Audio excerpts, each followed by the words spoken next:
boa noite.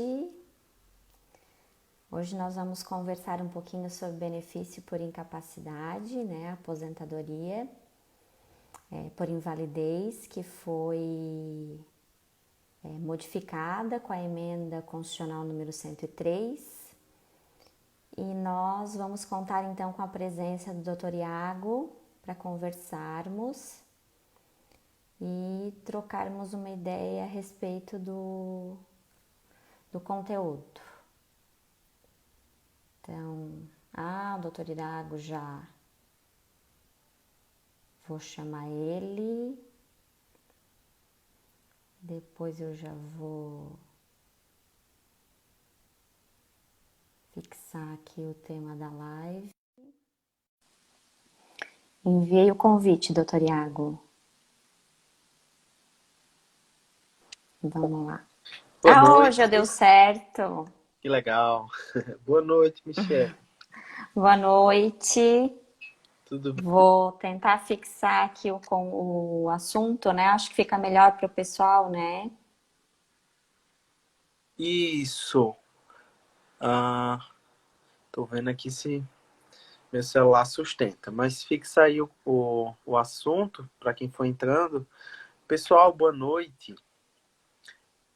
Estão ouvindo legal aí a gente? Áudio, imagem. Estou vendo algumas pessoas entrando aqui. Meu celular ele fica querendo cair aqui. Milena. Professor João Paulo, mestre em Segurado Especial Rural. Obrigado, Ana Clara. Sempre aí nas lives também. Obrigado. Aí, Michele, agora fixa, né? Isso, estou fixando. Deu certo ali? Beleza, show. Boa Então tá, noite, ficou certinho. Marcos, Antônio, Alex. Alex já entrou jogando perguntas já. Não vi? Tu é rápido para ver? Eu já tô com o olho já. Nem vi. Foi, ele perguntou Verdade. se a gente está judicializando indeferimento de antecipação de auxílio doença. Sim. Não sei se Como quer tá? começar com conceito ou queres começar a verificar já como tem questionamento. Vamos conversando aqui, né? Foi legal Então essa tá. pergunta dele, porque aí eu queria saber de ti, e aí eu falo um pouquinho aqui também, como tá o judiciário. A gente vai tocar um pouquinho em teleperícias ainda, mas como é que tem Vai. sido a atuação, doutora? Mais no judiciário, mais no administrativo? Tá,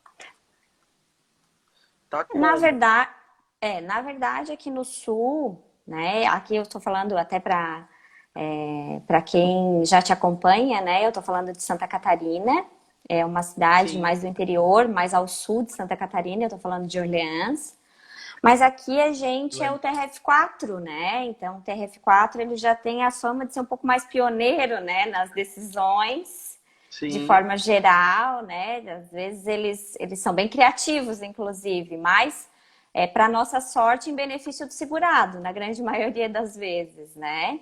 Nem uhum, tudo, obviamente, né? A gente concorda com os entendimentos, mas isso faz parte da vida, a gente vai recorrendo, né? Mas com sim. relação à situação específica da antecipação ali do auxílio-doença, olha, na verdade, a gente não. Os clientes, pelo menos que eu tive aqui no escritório, eu não estou tendo assim muito problema. Os que a gente tem pedido, A que já tinha antecipação. perícia, isso, que já tinha. Porque tem várias situações ali, né? Tem a situação de que já tinha a perícia agendada, né? E daí, durante a pandemia, porque nós aqui já retomamos as atividades, o INSS ainda está fechado. Mas a gente não tá, porque eu sei que tem alguns estados que estão, né, em lockdown, né, que estão É, totalmente aqui, paralisados. Ainda a gente tem, aham, como o Brasil é muito grande, né, a gente tem uma série de é, situações, né. Aqui foi prorrogado agora, se eu não me engano, tem um entendimento, seria agora até esse mês, né, mas tem um entendimento agora que vai prorrogar para agosto, né, de um estudo interno feito do INSS. Eu não sei se é a mesma situação aí de vocês. Prorrogar o que você diz? O Ah, não atendimento nas agências. Que as agências aqui, elas ah, não estão tá. fazendo Não, atendimento. Eu aqui imagino que aí também. é geral, só agosto mesmo. É, Agosto tem um também. estudo, né? Não saiu ainda um Sim, sim. decreto afirmando, Não mas saiu uma portaria oficial, né? mas tudo tá nessa linha, Tudo né? tá nessa linha, isso. Na verdade, eu creio que agora esse mês vai sair, Michele, porque a última informação que a gente tem por parte do INSS, eles estipularam os prazos muito para o final desse mês, né? Lá em abril a gente tinha muito Uhum. prazo até 30 de maio, então vai precisar sair alguma portaria nova, algum ofício circular, enfim, informando aí até quando eles vão estender essas questões, né? Mas, assim, atendimento em agência, acredito que vai demorar. É. E quanto ali à situação, porque a lei do auxílio emergencial, ela trouxe então essas situações de tanto do LOAS, né, do PBC, quanto da antecipação do auxílio doença. Aí com as suas particularidades ali, que eles remendaram um monte, né, uma lei Uhum. extremamente, né, Sim. utilizada para finalidades diversas do que ela realmente havia sido criada, né?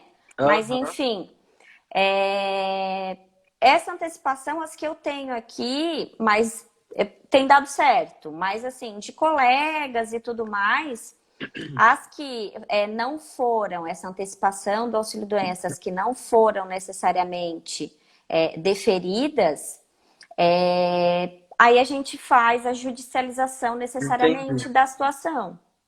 É, eu gosto de conceituar para o pessoal essa questão. Tá me ouvindo legal, né, Michele? O áudio e a imagem. Tá bem tranquilo. Ah, beleza, show. Eu gosto de diferenciar para o pessoal que não confundam a antecipação do auxílio-doença com o auxílio-doença em si, né? O pessoal acha assim, não, se eu tive o indeferimento da antecipação, quer dizer que eu tive o indeferimento do auxílio-doença. Não, não é bem assim. Se você teve o indeferimento da antecipação, o que foi avaliado ali foi o mérito da antecipação. O mérito do deferimento do benefício em si, ele é avaliado posteriormente. Isso aí está na lei do auxílio emergencial, só que mais especificamente na portaria que veio regulamentar a antecipação do auxílio doença. Então, por exemplo, para a pergunta de Alex, eu digo muito assim ao pessoal, por que a antecipação ela é indeferida? Em outras palavras, só existe um motivo, doutora Michele, para a Os antecipação ela ser atestados. indeferida, os atestados, exatamente. A antecipação ela só vai ser indeferida se tiver algum erro ali no atestado ou, ou ele esteja em um formato em desacordo com a norma que veio regulamentar. Então, eu digo sempre, foi indeferido, então abre o processo administrativo lá no meu INSS, baixa ele, nas duas últimas páginas vai ter o parecer do perito médico que avaliou o atestado. E aí é tão uma coisa tão legalista mesmo que ele meramente responde uma sequência de perguntas. O atestado continha assinatura do médico? Sim ou não? Ele responde. O atestado continha carimbo, indicação da CID? Ele responde sim ou não. O atestado continha data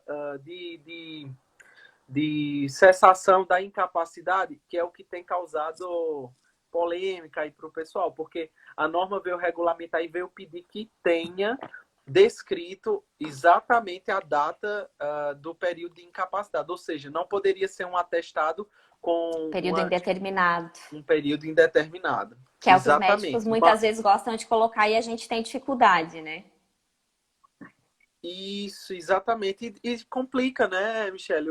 Tanto o advogado quanto o segurado, porque assim, eu considero que acaba formando prova em contrário. Porque se eu quero, por exemplo, uma invalidez, por exemplo, eu não vou chegar para o médico e vou dizer, coloca só 6 meses para poder eu conseguir uma antecipação do auxílio-doença.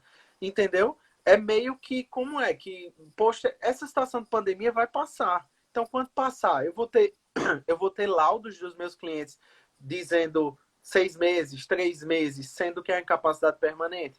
Porque o pessoal precisa entender uma coisa. Uh, a gente faz essas diferenciações, aposentadoria por incapacidade, auxílio-doença, mas na prática, o INSS ele faz um atendimento, digamos assim, que é o quê? A perícia médica administrativa. É una. A perícia médica é una. Quando o teu cliente vai para o médico, ele vai para uma avaliação de um possível benefício por incapacidade. Então, ali, o perito vai avaliar, ele vai indicar. Ah, aqui é um caso de auxílio-doença. Não, aqui é um caso de auxílio-acidente, porque já consolidou a patologia e restou sequelas. Não, aqui é um caso de aposentar. Então, assim, o agendamento ele é um. Apesar que a gente chame de agendamento do auxílio-doença, ele é um agendamento para Mas já perícia. pode sair E já aí, com a lá, o aposentadoria médico também ele pode deferida, muito né? bem aposentado, sim, sem problema nenhum, tendo cumprido a carência, tendo a qualidade de segurado, não tem problema nenhum que o perito, naquela primeira perícia do teu cliente, ele já aposente ele. Então, daí a importância de frisar isso para o pessoal e dizer assim, valeria a pena judicializar uma antecipação indeferida? Bom, Michele, eu tenho dito assim ao pessoal, você tem que pensar o seguinte, a antecipação, ela tem uma natureza emergencial, tem um caráter emergencial, ou seja, aquela urgência por a gente estar vivendo nesse tempo de pandemia, agência fechada, o cliente nem tão cedo vai se submeter à perícia, então veio o auxílio emergencial e trouxe essa possibilidade. Então tem esse caráter emergencial. A judicialização, para mim, Michelle, ela só valeria a pena se você conseguisse corroborar bem as provas e conseguisse uma antecipação de tutela. Aí faria sentido, tá entendendo? Do que judicializar e esperar tempos, meses, entendeu? Aquele processo. Ou então judicializar e ficar aguardando uma perícia. Como eu Perderia disse, aqui os que a gente ainda encaminhou foram procedentes, então nem chegou a ser necessário, assim, Aham.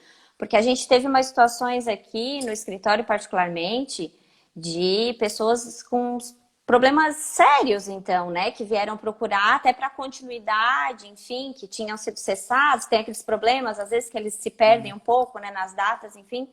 Mas, assim, um último aqui que eu auxiliei uma senhora pro esposo dela, mas era para tratamento de câncer, então era uma situação bem, era muito difícil não ser Isso, indeferido, gente. né, não ser deferido, assim, Sim, então sim. até não, aqui a gente não tem tido assim muito problema nessas Aham. situações, a não ser quando é aquela situação realmente o normal, não é o emergencial, né? Sim. Que daí a gente já encaminha, porque a gente já sabe que tem algumas divergências da própria doença da pessoa e que Uhum. fatalmente vai ser o caso de judicialização, que a gente sabe que Sim. tem os clássicos lá, os problemas de Uhum. coluna, que tem uma E, série de discussão com relação se são realmente incapacitantes, se não são. Até eu vi uma aham. live, né, sua com a Catiana? Tatiana, né? Isso, é uma querida ela, né? E eu acho Sim. ela muito feliz, assim, ela muito objetiva, assim. Aham. E apesar de ela ter especialidade de fisioterapeuta, mas ela também, por estar um pouquinho sofrendo na pele a nossa, né, Sim. realidade do dia a dia, ela também corrobora, então, da ideia de que realmente a gente sofre um pouquinho com isso, né, no dia a dia. Não é tudo Uhum. tão bonito quanto tá na lei, né? A gente tem que provar e tem que Sim. trazer uma série de elementos, de Michele, exames, o e às senhor deu vezes é uma bem travada complicado aqui. Tá conseguir que eles travando um pouco aqui caracterizem. para mim, mas... Deu certo? Aham. Voltou? Tá mais ou menos. Eu tô Deu? travando aí para você. Como tá pro pessoal? Professora Juliana É porque daí a gente não conosco aí sabe na live. se foi a minha, a professora Juliane, foi nossa mestra, né? Você trabalha com ela e eu fui aluna. Há muitos anos atrás, assim, a gente não Ah, que denuncia muito a legal. idade, né? Olha, olha aí, Juliane. Assim que eu Ela tá dizendo iniciei na aqui que eu vou. advocacia. Ela tá dizendo aqui que eu vou ganhar dela nas lives. Impossível. Juliana, ela faz umas 3, 4 lives por dia. Eu não sei como ela consegue. Tá Mas hoje a maratonando tua já é a mesmo. segunda, né? Então, mas só hoje eu não faço mais nenhuma por dia, não. É. Então, pessoal, aí, Michele, daí a importância de fazer essa diferenciação para o pessoal. E a minha indicação teve essa antecipação negada, indeferida? Qual seria, Michele, a Juliana está perguntando de onde você é. Fala para Eu ela um sou de pouco, você é Orleans, aluna Santa dela. Catarina. Eu fiz a sua pós-graduação numa cidade vizinha aqui, Criciúma. Mas já há Olha, muitos anos, lá em 2007, 2008, professora nossa, Juliana. Eu já tenho 14 anos já de advocacia. Mas essa senhora ainda é inspiração. claro. E aí, Michele, eu tenho dito ao pessoal, teve a antecipação indeferida, qual seria um caminho até mais rápido? Ver por que foi indeferida, ver o que o perito não constatou de requisito no laudo, e aí talvez valha a pena você ir lá e Fazer o corrigir esse pedido de laudo, novo. fazer o pedido de novo, da antecipação. Então, talvez seja um caminho muito mais rápido, vai te garantir Sim. da mesma forma o benefício que você quer. Senhora, não. Michele, e as teleperícias, como é que você tem visto isso? Está tendo aí intimação nesse sentido? Já começou? Ainda não? Não, aqui no TRF4 o entendimento está um pouquinho diferente. Na Tá, fala. verdade, porque na verdade, vocês aí, pelo que eu estou acompanhando, que eu vi algumas lives suas e de outros colegas aí, né, da região, Uhum. ai, perdão, vocês estão fazendo, então, se eu não me engano, o encaminhamento de vocês está sendo pelo WhatsApp, estão tendo que informar as informações dos clientes, né? Estão até recomendando que os clientes vão ao escritório. Perdão, deu um acesso de tosse. Fica à vontade.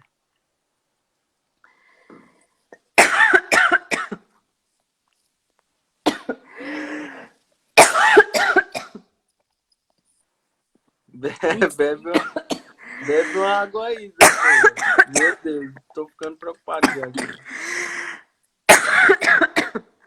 Desculpe, Iago. Tranquila, Michele. Se recompõe aí.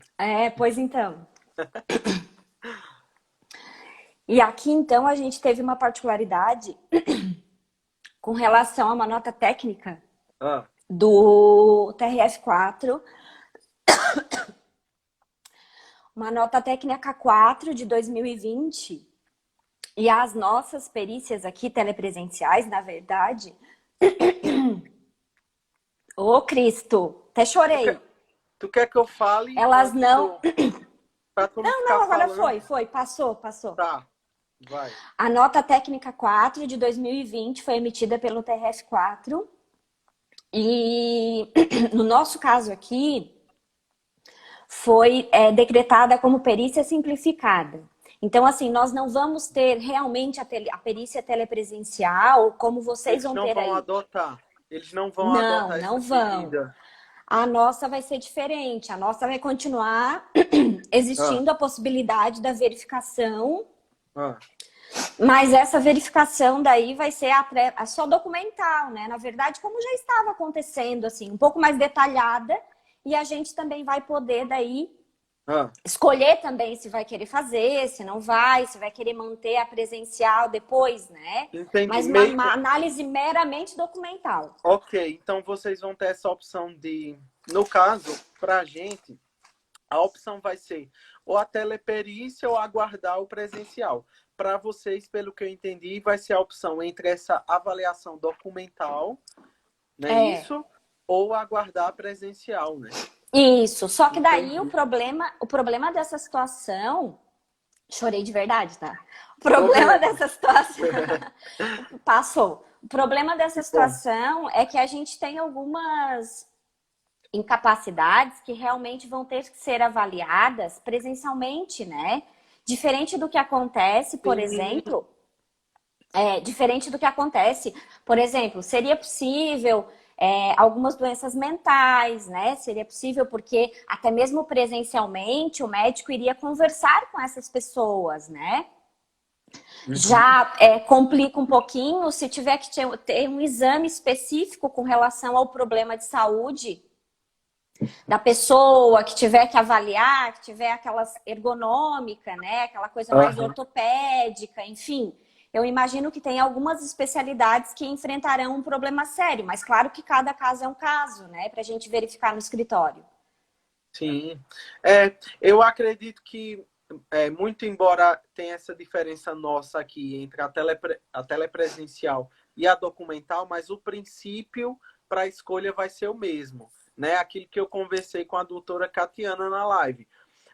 O advogado ele vai ter que observar se a patologia daquele cliente é suficiente ou se atesta, a incapacidade dele se atesta meramente através da análise documental ou como seria ali no caso da teleperícia, da conversa, da entrevista, porque a teleperícia também é uma análise documental. Não há um exame Sim. físico na teleperícia. Então, praticamente, no máximo, haveria uma entrevista, talvez, mas não há o exame em concreto físico em si, né? Então, assim, o advogado vai ter que avaliar se dá, porque se dá, vale a pena, né? É porque nesse período, senão vai atrasar bastante os processos, né? O Não. problema é isso, né? Exato, exatamente. Mas assim, Michele, eu ainda não tive aqui, viu? Aqui, especificamente, Aham, em Campina Grande, as varas aqui em Campina Grande, não tive nenhuma intimação nesse sentido para teleperícia. Eu tive aham. para audiência por videochamada. E aí a que eu tive eu acabei nem aceitando, porque eu percebi que não valeria a pena, não. Eu preferi esperar. É um caso um pouquinho Aham. mais delicado, envolve segurado rural também. Aí eu, sempre quando pega questão de rural, eu sinto que é mais delicado. Quando exige esse aparato técnico aí digital, Uhum. e para o segurado rural é um pouquinho mais complicado. Mas aqui na minha região, ainda especificamente, a gente está tendo uma outra particularidade. Que eles Ah, estão, a gente ainda. Na verdade, eu tenho perícias que aconteceram agora a semana passada e perícias que vão acontecer agora na próxima semana com o médico presencial. Então, na verdade, eu não como a sei que tipo de Michele acordo. repete, você teve Na como? verdade, aqui na nossa região, ainda na minha específica daí, né? Ah, Eu mencionei foi a decisão do tribunal, né? certo. Mas aqui na nossa região, os juízes, né? A gente tem os médicos aqui que costumam atender, os peritos aqui da região, e nós estamos tendo perícia presencial com os médicos. Presencial No com os médicos. fórum. No É fórum. mesmo? Aham. Eles Não, abriram, só que daí assim, eles estão fazendo um controle e só tá entrando uma pessoa por vez, o entendi, restante é por horário, né? entendi. Entra uma pessoa por vez. Eu sei porque eu acompanhei o cliente semana passada. Certo. Então, assim, uma pessoa por vez, o guarda do fórum deixa entrar, o perito tá lá sentadinho numa sala do fórum, né? Uhum. E entra essa pessoa, mantém lá a distância obrigatória, tudo certinho, e ele conversa, mas daí ele tá tendo essa interação ainda presencial aqui na minha região. Entendi. Então, Não sabia. apesar dessa nota técnica e tudo mais, e a polêmica que está tendo assim a nível nacional, aqui Uhum. pode ser que seja. Eu não cheguei a perguntar assim para o juiz, porque o juiz não estava no fórum, estava só um técnico, né, auxiliando. Eu acompanhei a minha cliente e o médico numa sala lá verificando. Certo. Mas, na verdade, assim, eu imagino que seja uma situação em que o médico aceitou, né, fazer. Com certeza. Aqui a gente tem a determinação para clínicas particulares. Exames que Aham. podem ser feitos em clínicas particulares. Então, aqui eu estou tendo, nesses casos, mantém ainda, mas na justiça, não, nenhuma. Então, realmente isso aí foi novo. Tem O uma Alex, menina ali, ó, dizendo que tem uma presencial ali, ó, Daiane isso, Godoy. no Aí, fórum, eu não igual sei, você falou. eu não sei qual é a região dela. Aham. O Alex, ele falou aqui, ele é de João Pessoa. João Pessoa, Michelle, é uma cidade pertinho aqui da minha. Fica a 1 hora de João Pessoa eu já distância, fui praticamente. passear. Ah, foi? Que legal, gostou? Já, bem linda. Demais. Aí ele falou aqui, recebi uma enxurrada de intimações para manifestar sobre a aceitação da teleperícia. E aí a nossa dica é isso aí que a gente estava conversando, né, Michelle? Tem que avaliar, Sim. ver se vale a pena Se e se é um realmente, caso né? se é um caso que dá para através dos documentos, ou no caso da teleperícia, através desse vídeo, se você entende que dá para o perito atestar. Lembrando que os padrões mantêm os mesmos. Você vai poder impugnar do mesmo jeito, você vai poder apresentar quesitos do mesmo jeito. Então, isso aí também mantém os seus direitos aí Já de... que ele estava perguntando ali do auxílio-doença, assim, né? Apesar de que a gente iria começar lá da incapacidade, mas está valendo, é tudo no Não, mesmo vamos pacote. puxar. Mas vamos Mas puxar, sim. enfim, mas enfim, o que é interessante também é que até em sua live vocês enfatizaram bem a parte da quesitação já no administrativo, também muito importante, né? Essa parte da quesitação. Eu acho que auxilia bastante na instrução depois do processo, né? Já elucida Aham. muita coisa, né? Demais. Concordo, desde o administrativo. É. Às vezes eu preparo uma espécie de um histórico ali da patologia do cliente, da incapacidade, dou para ele levar lá na perícia administrativa, entregar. Porque a gente sabe que às vezes a gente lida com pessoas mais humildes, que às vezes não tem nem essa coragem de falar ali na hora da perícia, de explicar a situação. Então, às vezes, eles ficam travados lá na hora e não tem um bom desempenho nesse sentido. Então, alguns eu Sim. costumo preparar esse histórico e digo, ó, pode entregar aqui ao perito, boto para ele assinar Interessante, bem interessante as, também. as informações acima de... eu declaro que as informações acima descritas são verídicas, etc. Deixa o espaço lá, ele assina, leva para o perito. Eu também não boto indicação do escritório, nada que Aham. faça referência nem a Mas mim, é nem interessante ao esse do escritório. histórico. Eu Mas não, eu eu levo. faço o que a gente tem feito aqui no máximo é a quesitação no próprio administrativo. Histórico realmente eu não cheguei a enviar, mas é uma ideia bem Aham. interessante realmente. Não, Engessa mais ainda, né? é uma espécie de metodologia que eu passei a adotar sempre que o cliente ele vai para a perícia. Eu costumo chamar ele antes no escritório, eu peço para ele me trazer todos os documentos e laudos novamente, e eu separo junto com ele só o que ele vai levar. Porque a gente sabe, às vezes tem um laudo que... os laudos públicos mesmo, assim, não sei como é a sua experiência, Michelle, mas eu acho terríveis. Me desculpe se Aham. tem alguém aqui da área nesse sentido, mas terríveis, por que terríveis? Terríveis de rasos.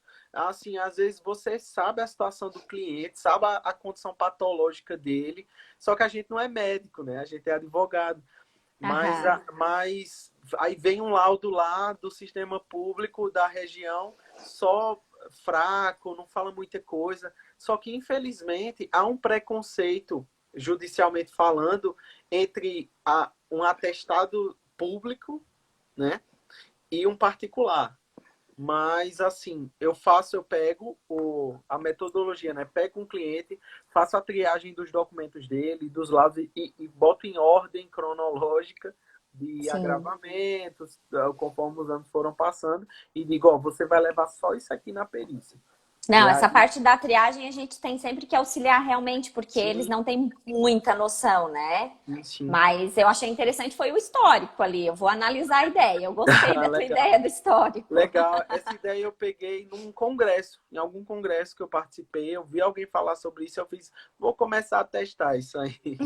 É Não, meio mas que é interessante mesmo. acaba sendo a voz do cliente naquele momento da E perícia, eles né? têm muita dificuldade mesmo. Às vezes eles vêm aqui, daí Isso. eles perguntam pra gente: eu tenho que falar alguma coisa, o que que eu tenho que falar? Daí a gente conversa, explica, diz que Aham. ele só tem que falar o que ele tá sentindo, né? Aí tem aquela Isso. situação óbvio, né? Que a gente sabe que os peritos sempre tentam caracterizar a doença pré-existente, eles Aham. sempre, né, dependendo do caso, eles dão umas forçadinhas, assim, né? Mas tu já estava doente quando antes de começar, e a pessoa é meio É mesmo. ingênua, né? De vez em quando responde umas Nossa. bobagens, assim, né? É Mas mesmo. faz parte, né? E entrando aí mais especificamente na aposentadoria por incapacidade permanente, né? Eu achei legal que você já colocou o nome oficial aí, que a gente ainda não acostumou, né?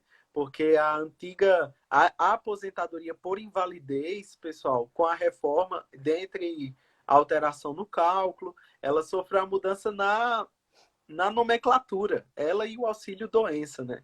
São chamados agora aposentadoria por incapacidade permanente, que era aposentadoria por invalidez, e o auxílio-doença é o auxílio por incapacidade temporário, né? Temporária. Isso. Mas aí uma dica interessante, eu vi dos tópicos que você falou, você achou importante a gente falar do cálculo. Pessoal, teve a grande alteração no cálculo, né? Teve.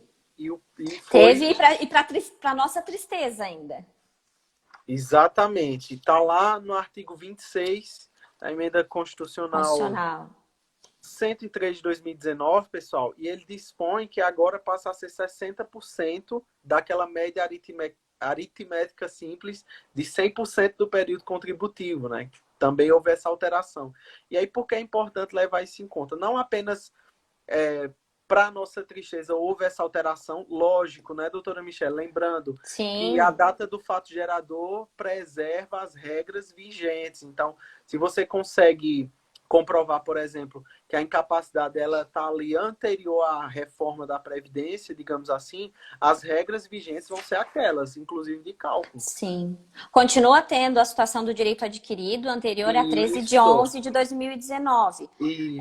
Só que algumas pessoas, infelizmente, acabaram participando do processo agora da aprovação da reforma, apesar de que é extremamente recente, e até apoiavam, mas a gente percebia que nem sabiam do que estava falando, né? Sim. Por quê? Porque a gente sabe que antes existia a exclusão das 20 menores contribuições, o que auxiliava consideravelmente no cálculo, porque a gente sabe que durante a vida contributiva desse determinado cidadão tem altos e baixos, tem às vezes o período lá de início, né, de vínculo empregatício, que contribui um pouquinho menos, depois é que consegue se estabilizar um pouco mais. E agora isso não vai acontecer.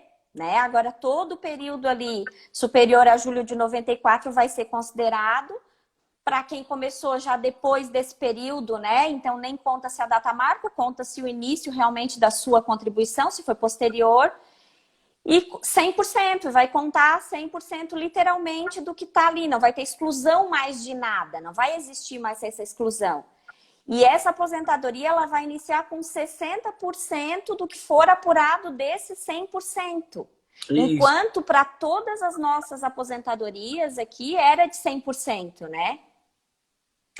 Lembrando, 60% mais os 2% a cada ano que exceder 15 anos, no caso da mulher, e 20 anos no caso dos homens. Sim. Lembrando que teve essa alteração também, né, pessoal? 20 anos para os homens que iniciarem aí os seus vínculos contributivos posteriormente à emenda constitucional. Quem já estava no sistema previdenciário mantém os 15 anos.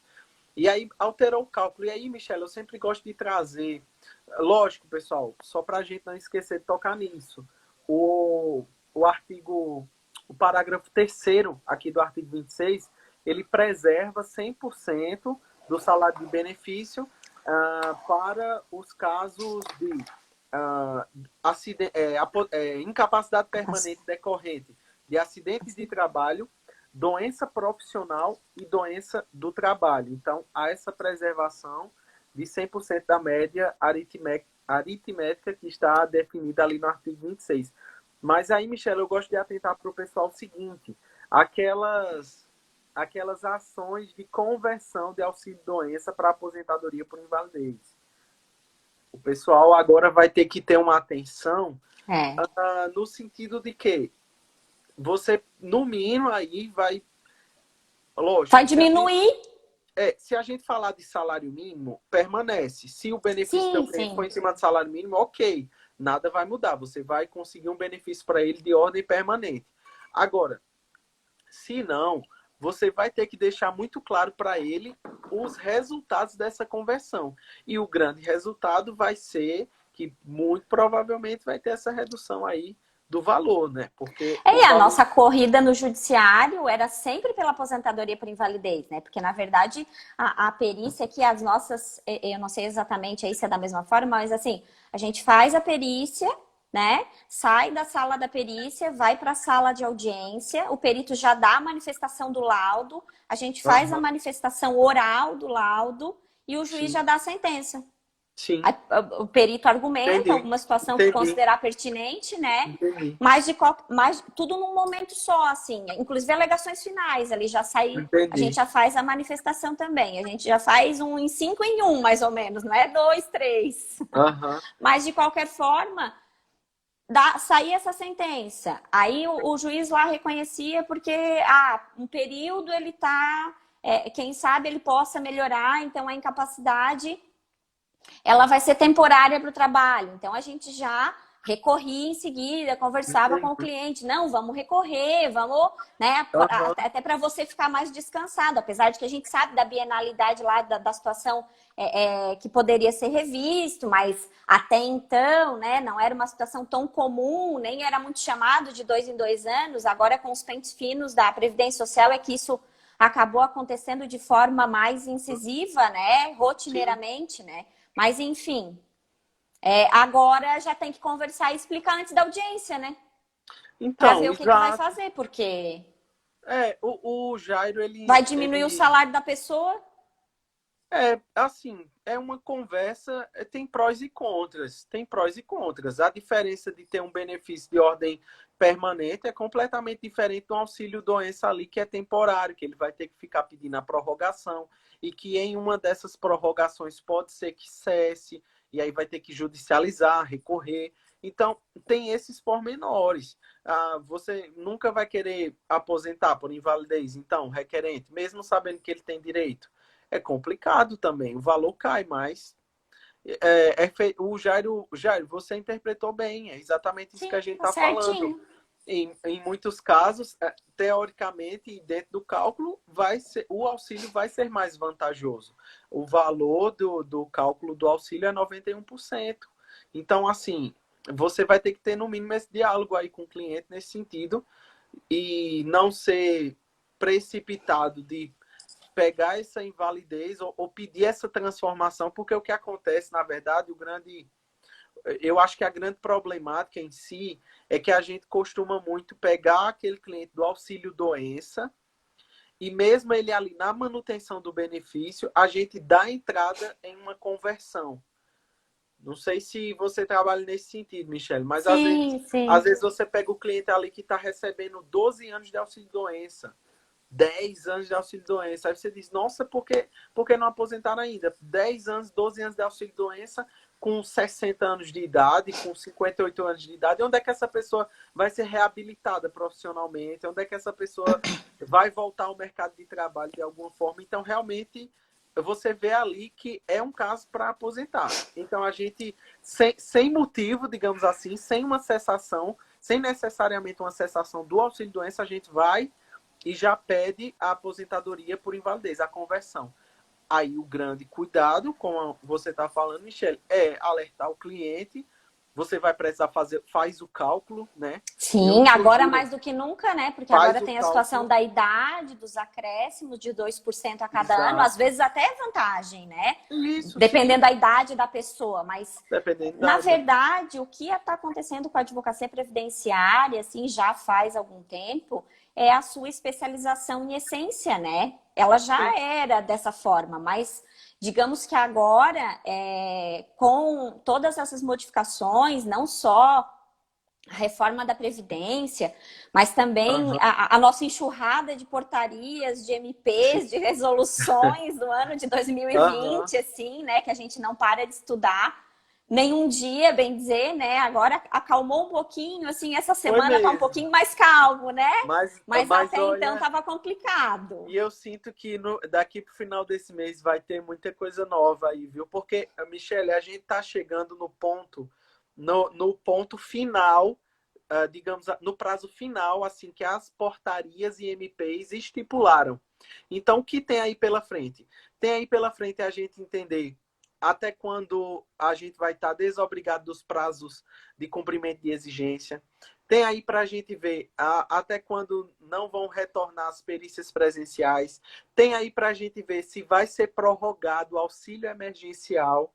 Tem aí para a gente ver se vai ser dado mais 3 meses de antecipação de BPC e antecipação de auxílio-doença. A gente está chegando naqueles prazos finais. Então vai Porque eles já vir. deixaram meio abertos, né? Todos Foi. eles na legislação, né? Deixaram meio aberto, mas agora eles vão precisar se posicionar novamente e dizer a gente até quando isso vai ser mantido, né? Então, daqui para o eu acho final do mês vai ter muita coisa aí de novo, né? E na verdade, assim, até mesmo na parte administrativa, isso modificou muito, assim. Agora, do meio de julho do ano passado para cá, que obrigatoriamente, né, os advogados tiveram que fazer aquele. Eu imagino que a OAB de vocês aí também tem aquele convênio, né, para que a gente Sim, possa advogar na esfera administrativa. sim. Então, assim, sem esse convênio, sem esse credenciamento, você já não consegue, né, se utilizar corretamente de todas as ferramentas pertinentes. Então, só isso, que nem deu um ano ainda, porque foi mais ou menos ali por junho, julho do ano passado, né, que foi a obrigatoriedade em essência. Antes já estava acontecendo, mas não obrigatoriamente. Depois dessa data foi obrigatório. Então, a gente já teve que se modernizar com relação a isso. Aí aqui na Uhum. minha região, como na sua, provavelmente deve ter alguns profissionais que têm um pouco já pela idade e tudo mais, não por incapacidade, né? Não nesse sentido, mas que já tem um pouco mais de dificuldade com a eletrônica, com a Sim, informática, que já sim. estão assim enfrentando esses problemas também. Aham. E aí a parte do processo eletrônico, que eles também não ajudam muito, né? Que já tem 3, 4 versões aqui que a gente tem que fazer uns malabarismo aqui, né? Aham. E agora com a modificação que na minha região ainda era possível, aquela situação da competência da Justiça Federal, a gente usava muito a competência delegada aqui na minha região ainda, Entendi. muito, muito. E agora já não é mais possível. E tem alguns profissionais que já comentaram que daí se como faziam mais direcionado, porque a gente é um polo assim um pouco industrial aqui, então nós Uhum. temos muito a advocacia voltada. No meu escritório até então, agora já tem, tá tendo reflexos já da pandemia e da reforma da Previdência, mas assim, em essência, a advocacia voltada para benefício de acidente de trabalho. Então, Uhum. voltada para a aposentadoria acidentária, o auxílio acidente, a indenizatória trabalhista relacionada ao acidente de trabalho, porque aqui a gente tem a parte de mineração, a gente tem fundições, a gente tem as indústrias todas de descartáveis, indústrias nacionais, de polos Aham. nacionais, aqui na minha região. Então, assim, Entendi. até eu tenho uma colega aí de Aracaju que a gente fez live semana passada, que ela foi minha colega no doutorado que a gente fez. Aham. E ela sempre me comenta que na região dela tem essa situação da dificuldade com relação, inclusive, a vínculo de emprego e tudo mais, Entendi. que a prefeitura tem esse caráter assistencial ainda. Aqui na Aham. minha região isso não existe. Aqui na minha região pode-se não ter o emprego dos sonhos, né? Isso com certeza, né? Mas Aham. aqui, assim, ó, tirando agora a época de pandemia, que é uma situação, né, bem específica, fica sem trabalhar necessariamente quem quer. Uhum. Porque não temos o problema até agora, né, não tínhamos, digamos assim, né, o problema do desemprego aqui na minha região. É uma Entendi. região essencialmente Que industrial. bom. Que bom, Eu né? também Fico acho feliz. ótimo. Fico feliz por todos, né? Por todo mundo ganha e é bom para o pessoal aí. E aí, falando de incapacidade, Michelle, eu separei uma dica para dar para o pessoal também. Não sei se vocês fazem uso, gente. Vocês estão aí, falem conosco. Manual de perícias médicas do INSS, médicas federais. Eu acho interessante que ele traz o conceito de incapacidade laborativa. Lembrando, a gente está falando de aposentadoria por incapacidade permanente. Então, o que é que tem que ter em mente? Primeiro, deficiência. O conceito de deficiência é diferente do conceito de incapacidade. Então, só entender isso aí já vai tirar muito daquela pergunta: tal coisa dá direito a auxílio-doença, tal coisa dá direito à aposentadoria por incapacidade, tal coisa dá... Não, não é tal doença. Você tem que avaliar a agressão daquela patologia e onde é que ela incapacita laborativamente aquele teu cliente. Por quê? Porque o conceito de incapacidade administrativamente falando, no INSS, judicialmente falando, ele está intimamente ligado à capacidade laboral. Por quê? Porque um benefício desse tem natureza alimentar, né? Então, por exemplo, no manual, acho interessante, Michele, no capítulo 7, pessoal, do Manual de Perícias Médicas do INSS, página 26, ele traz um tópico assim, incapacidade laborativa. E aí, olha como é interessante o que ele diz em um dos parágrafos. Ele fala, deverá, isso é o formato que o perito ele deve avaliar o teu cliente, o meu cliente e o seu cliente. Ele diz assim, deverá estar implicitamente incluído no conceito de incapacidade, desde que palpável e indiscutível no caso concreto, o risco para si ou para terceiros. Então, olha só, a permanência daquele teu cliente naquela atividade laborativa traz risco para ele, traz risco de agravamento, traz risco para a saúde de algum terceiro. Como assim de algum terceiro? Por exemplo, imagina alguém que tem um problema de epilepsia, surtos epiléticos, digamos assim, e o exercício laboral dele é motorista de ônibus, Michele. Pode-se dizer que esse requerente ele está trazendo a permanência dele ali naquela atividade vai acarretar risco não só para ele, mas também para terceiros, porque a atividade dele é de motorista. Então imagina um motorista de ônibus ter um surto epilético, por exemplo. E por que é interessante a gente saber disso e ter esses conceitos em mente? Porque tudo isso você vai usar na sua inicial, você vai usar na sua impugnação, você vai usar na hora de elaborar quesitos para o perito. Então ele continua, ele fala risco para si ou para terceiros, ainda o agravamento da patologia sob análise que a permanência na atividade possa acarretar. Ele fala, o conceito de incapacidade deve ser analisado quanto ao grau, a duração e a profissão desempenhada. Então, aquilo que a gente conversou, Michele, os aspectos biopsicossociais, eles devem estar intimamente ligados.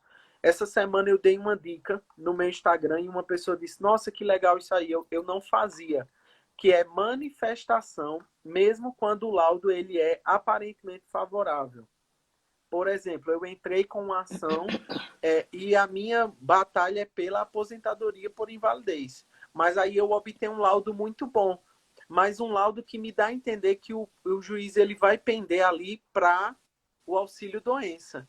Mas eu não quero auxílio-doença. Então eu me manifesto, não tem problema nenhum eu me manifestar em cima daquele laudo, concordando em vários aspectos, mas trazendo aspectos biopsicossociais que vão convencer o juiz de que aquele meu cliente ele não vai conseguir mais retornar nem para a atividade laboral dele, nem para outra atividade laboral. Porque o que difere o auxílio-doença da aposentadoria por invalidez é que no auxílio-doença você está incapacitado de forma permanente para aquela sua atividade. A invalidez você está incapacitado para toda e qualquer atividade, ou seja, deve ser comprovado que você não tem nem a possibilidade de se reabilitar em outra profissão, porque senão não teria o instituto ali da reabilitação, que administrativamente o INSS faz, que em algumas concessões judiciais há inclusive a determinação já de um prévio agendamento aí para reabilitação, a perícia de reabilitação, né? Não, e até mesmo a situação de que você pode estar incapacitado no caso permanente, mas nesse caso aí para a sua profissão, mas por um período determinado, né? Que você vai fazer o tratamento de saúde, você vai conseguir retornar ao trabalho. Não que você não possa retornar também ao trabalho em caso da aposentadoria por invalidez, que também Sim, é possível, né? Lá sim, no artigo claro. 47, inclusive, tem algumas particularidades. Você deve É até interessante, avisar, né? é interessante mencionar aqui que no caso de que se houver essa recuperação, já que existe de 2 em 2 anos essa reanálise, no caso, se for o empregado, dentro dos 5 anos, ele vai ter que voltar automaticamente, no caso, para o trabalho. Se ele Isso. não for o segurado empregado, ele vai ter, então, essa deferência pelos meses que permaneceu inferior a esses 5 anos, mesmo que retorne ao trabalho, vai continuar recebendo. Por exemplo, permaneceu por 4 anos, né? Aposentado, e daí vai retornar ao trabalho. Então, ele retorna, mas ele tem 4 meses ainda dessa concessão desse benefício, né? Uhum. E é interessante aqui mencionar também que superior daí a 5 anos, daí funciona para todo mundo e vai entrar naquele esquema que está previsto aqui Na emenda aqui no artigo 26, né, que traz Sim. aquela situação ali que eu acho que é interessante a gente não deixar de mencionar, Ah, de 100%, 75% e 50% a cada 6 meses, né, do é retorno. a cessação progressiva, né? Isso que é Ok. essa posterior, porque eu acho que é interessante, porque foi bem debatido e várias pessoas têm perguntado também como é que Ah, vai funcionar. Mas isso para quem teve que retornar ao trabalho, com essa quantidade que nós tivemos agora de alta, né? Eu não sei aí na sua região, mas aqui a gente teve pessoas de muitos anos de aposentados por invalidez que tiveram alta e a gente está tentando restabelecer o benefício dessas pessoas, sim, até porque a gente está tentando dizer que era o direito adquirido, é daquela, né, entendi, mesma doença pré-existente, uma entendi. continuidade. Até porque, infelizmente, a gente teve uns absurdos. Eu não sei aí se na sua região Ah, teve, mas eu tive alta de cliente que eu tinha aposentado, né, aqui na minha região, judicialmente, e daí os familiares vieram me procurar, só que a pessoa tem doença mental. Então, assim, é absurdo dizer que a pessoa melhorou. não, é. E Como é vale que a vai pena. fazer a melhora da doença mental? É uma senhora de 50 anos que brinca de boneca igual uma criança de 5 anos. E ela teve alta. Isso é a Tá travando, eu não tô escutando. Eu não sei se é o meu ou é o teu. acho- eu tô te ouvindo legal. Ah, então tá. Ô, Michele, não, eu te perguntei, quer dizer então que ela fez a perícia e o perito entendeu que ela estava apta ao retorno. Absurdo, né? Nossa, gente, como? É incrível, né? Não, eu perguntei isso também, por isso que eu entrei no processo. Mas esse aí eu vou fazer questão de utilizar a hora que vier deferido a indenizatória contra o INSS. Porque esse caso aí é que eu tenho aqui no escritório é um absurdo. Esse aí a gente, infelizmente, vamos ter que usar para ganhar dinheiro. Ô, Michele, e aí vale a pena deixar a dica para o pessoal, essa alta progressiva ou alta programada, né? A terminologia melhor é essa alta programada, ela você pode judicializar ela a qualquer momento. Sim. É uma espécie de cessação do benefício, só que de forma programada. Ou seja, você não precisa esperar até que aquele cliente ele tenha até que tenha cessado completamente o benefício dele para que você judicialize. Você pode, sem problema nenhum, entre aquele período da alta programada, onde está cessando progressivamente, né, o valor ali, tá decaindo ali o valor da aposentadoria dele, do benefício, você pode judicializar sem problema. É só, Entende? só cuidando ali que os primeiros 6 meses ele está recebendo 100%, né? Então, É, retroativo só vai poder pedir não, ali não vai ter. posteriormente aos primeiros É, 6 meses, né? é. Tem comentários aqui, a Joyce falou sobre mesmo caso de motoristas com falta de vista, visão dupla, para outras profissões não há incapacidade, mas para motoristas sim, exatamente. E aí eu ainda acrescento, imagina se esse motorista, ele sempre exerceu essa atividade a vida toda dele. Ele sempre foi motorista, ele não tem um grau de escolaridade elevado. Eu olho para uma pessoa dessa e eu penso, ele não vai conseguir desempenhar outra profissão, ele não vai conseguir se reabilitar no mercado de trabalho novamente, talvez a idade esteja já avançada, então você vai usar Aí esse tem aspecto. a situação da súmula, né? A súmula 47 da TNU, que vai, né, verificar essa possibilidade ali, ó, que uma vez reconhecida a incapacidade parcial, por exemplo, que seria ali a Uhum. visão, que seria a situação ali da ataque da epilepsia, né? O juiz deve analisar as condições pessoais, sociais do segurado para concessão da aposentadoria por invalidez. A gente sabe que entendimento também tem para todos os gostos, né? A gente vai ter o 77, 78, mas a gente se filia o que melhor nos auxilia aqui no nosso Isso. direito, né? A Vânia, ela perguntou, mantém a qualidade de segurado durante o período da mensalidade de recuperação? Mantém sim, a legislação ela fala que aquela carência, aquele período de carência, aquele primeiro período de carência dos 12 meses, ele passa a contar ali da última parcela do benefício, né? Então, mesmo, por exemplo, ali em 25% recebendo o benefício, ele ainda mantém a qualidade de segurado, sim. A Isadora, ela falou assim, professores, alguém que estava em auxílio-doença desde 2006 e foi cessado em 2017. pediu restabelecimento e não obteve êxito. Foi até o judiciário, mas não obteve êxito. Posso pedir novamente o auxílio-doença? Ele tem doença mental e continua incapacitado. Vale a pena ter seu comentário sobre isso e você pode falar também, Michele? Eu vi agora, a gente tem 5 minutos. Eu vi Olha também, como foi. voa. Rendeu. Mas só comentando isso que a Isadora falou, Isadora, o administrativo ele tem algo excelente, não faz coisa julgada.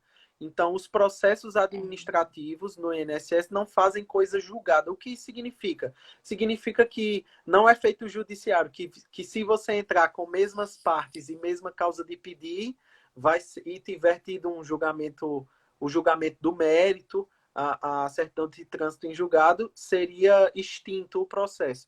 No administrativo, não. No administrativo, você pode entrar quantas vezes quiser, com a mesma causa de pedir, lógico. Não pensem que talvez por isso vai cair na mão de outro servidor que vai ter, de outro servidor, de outro analista ali que vai ter outros olhos, porque tudo fica registrado ali no processo administrativo. Inclusive os laudos emitidos pelos peritos constam no sistema SAB. Mas assim, você pode sim pedir quantas vezes quiser. Mas no que ela colocou ali, posteriormente ingressou no judicial, né? E no judicial daí faz coisa julgada. Não, no judicial sim, mas ela pode retornar para o administrativo. Sim, para o administrativo. E também, só que daí tem aquela particularidade, né? Que ela vai ter que dizer que, na verdade, é porque ela quer, pelo que eu entendi, ela queria resgatar lá a doença de 2006, mas ela vai ter que trabalhar na progressão daí, né? Não, resgatar de 2006.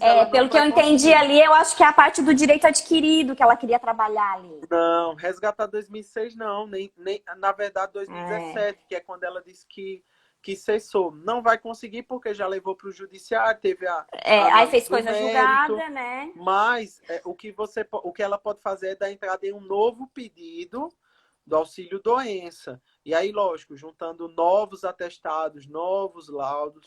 Ela pode alegar a mesma doença, né? Eu acho que é isso que ela queria saber. Ela pode alegar a mesma doença, só que ela tem que dizer que a doença progrediu, que é a particularidade da progressão da doença ali. Se agora, realmente está incapacitando mais ainda para o trabalho, né? Agora essa progressão ela é importante em casos quando perdeu a qualidade de segurado.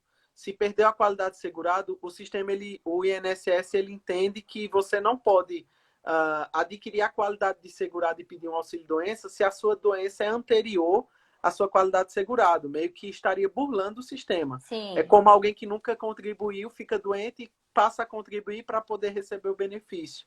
Mas, por exemplo, no caso dela, ela falou 2017.